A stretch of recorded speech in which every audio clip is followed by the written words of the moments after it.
So, good morning everyone. So, my topics is the fiber crops.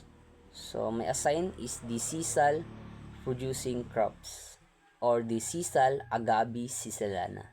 So, industry situation, sisal derives from Agabe sisalana plant was once major industry in the Philippines. The plant was introduced from Yucatan, Mexico in the late 19th century, and by the early 20th century, the Philippines was a significant producer of the sisal fiber used primarily for roofs and bags.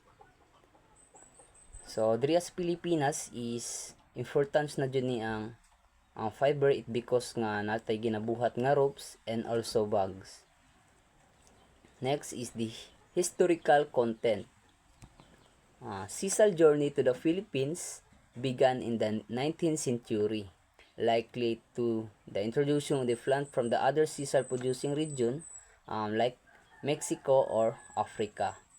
The plant adaptability to warm, arid climate and its potential for commercial fiber production made it promising crops for the Philippines. This sisal or agabi is na siya potential it because nga mabuhi siya or gusto niya isting init or something mas taas ang iyahang resistant through these crops. Plant morphology. First is the roots. Sisal has a fibrous root system that spread widely, anchoring the plant firmly in the ground and absorbing water and nutrient. So, mao ni siya ang example sa toang roots kini nasa picture. So, kana nga roots is kusog siya mo consume or mukuha og nutrient and water through padulong sa iyahang stem. So, next is stem. The stem is short and stout, often buried beneath the soil and serve as the base for the leaves. So, makita nato diya is nasa kilid niya or pinakababa sa iyahang leaves. So, next is the leaves. Leaves, this is the most striking feature of the sisal plants. The leaves are long, narrow, and sword-shaped,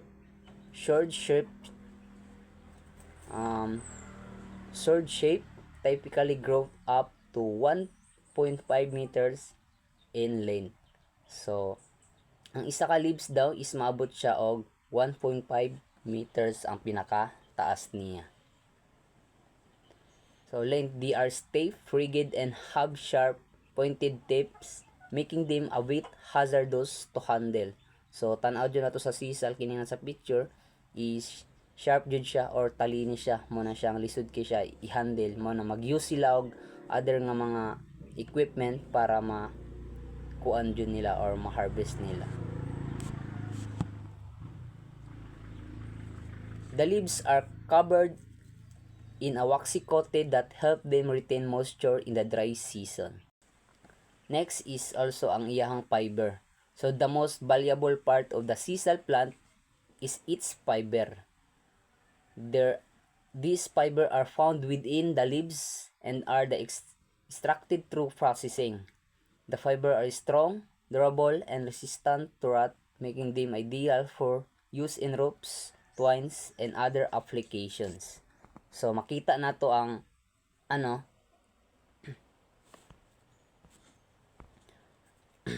makita na to ang fiber sa isa ka sisal because if kung harveston na nato is like putlo na to sa stem niya dapit, then sa ilalom ana is makita na to using the technology nga i-use ani para mas mapadali.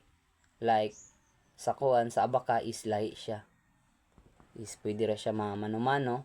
Then kini is na siya ginagamit nga technology.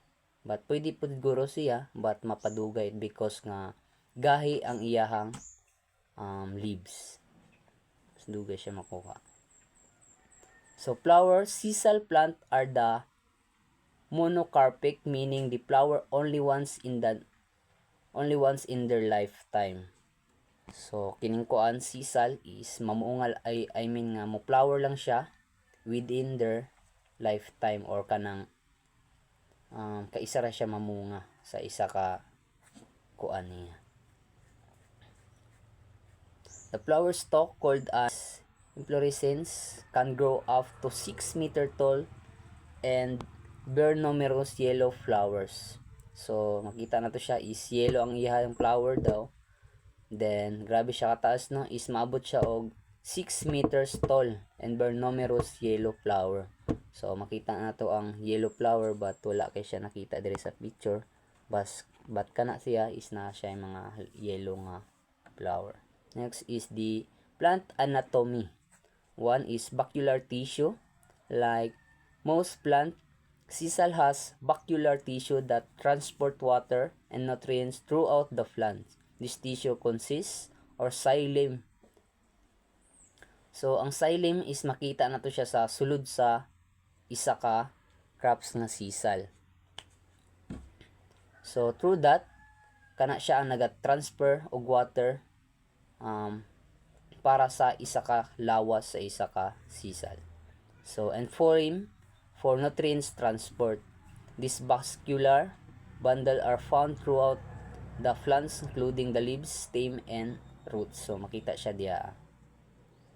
Number 2 is leaf structures.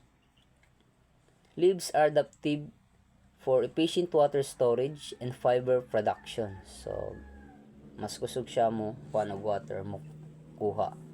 Kay na siya water storage and also the fiber niya. So epidermis a protective outer layer that help prevent water loss.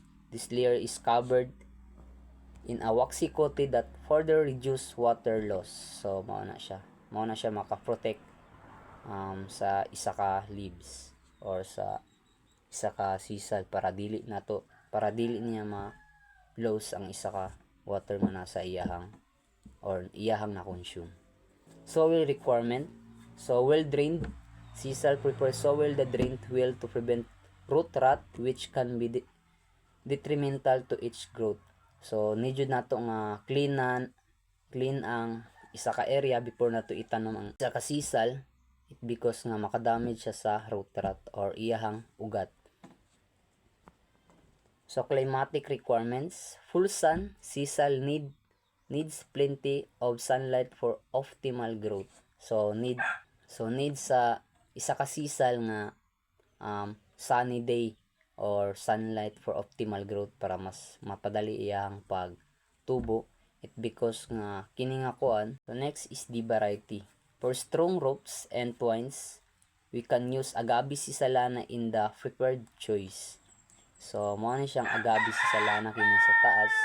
So if we use the strong ropes or mag-make tag strong ropes is mo na siyang ato ang gamiton. For carpets and mats, henequin, agabi, porcludes is a good option due to each spinner fiber. So kini siya. So kini is spinner fiber siya or kanang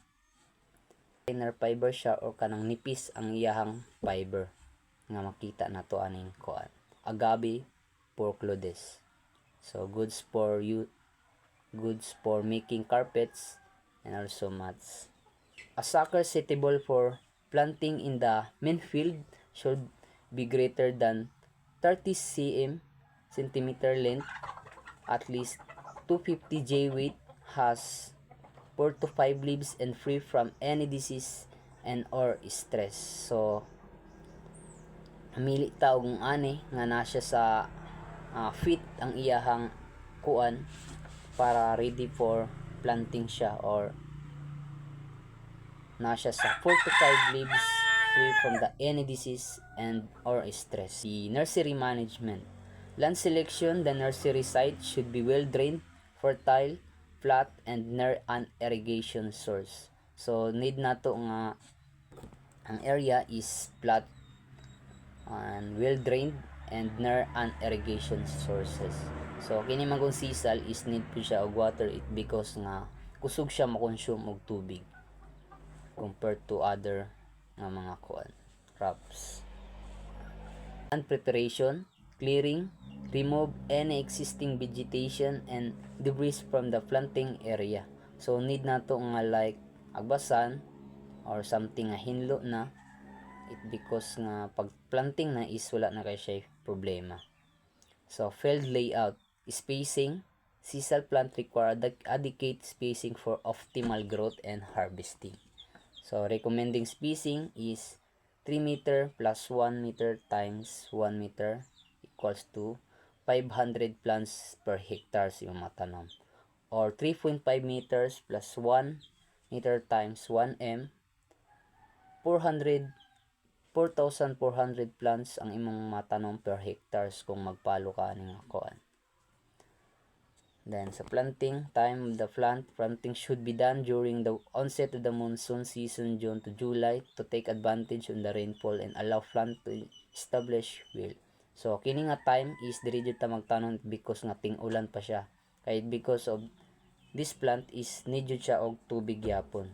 Manang kung magkuan the layout or field nga atong ikuan is door jud siya sa irrigation area. It because nga kailangan bud siya og water nga makasustain sa iya.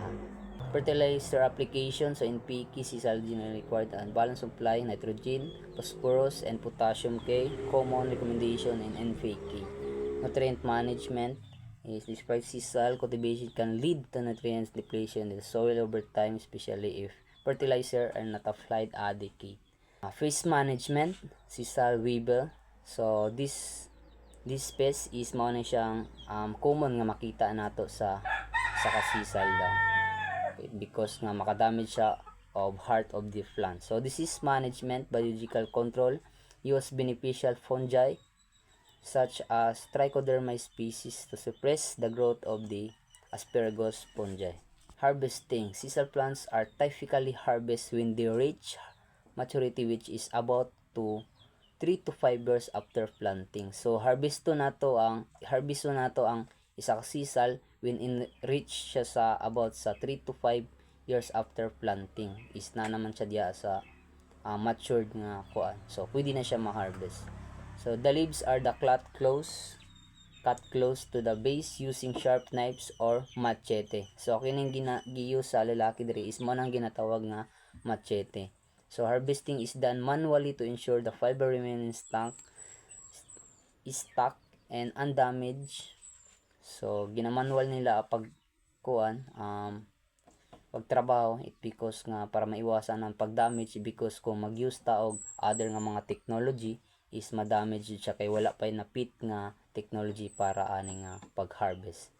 So decortication, after harvesting, the sisal leaves undergo decortication to separate the fiber from the plant material. This is done using decortication machine which crushes the leaves.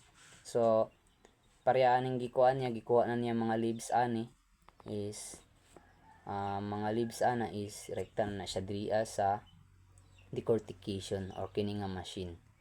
So through that makita na nato ang fiber niya, because that machine is matanggal niya ang mga kuan sa leaves, then mabili na lang niya is kanang fiber. So let us see the video of the processing.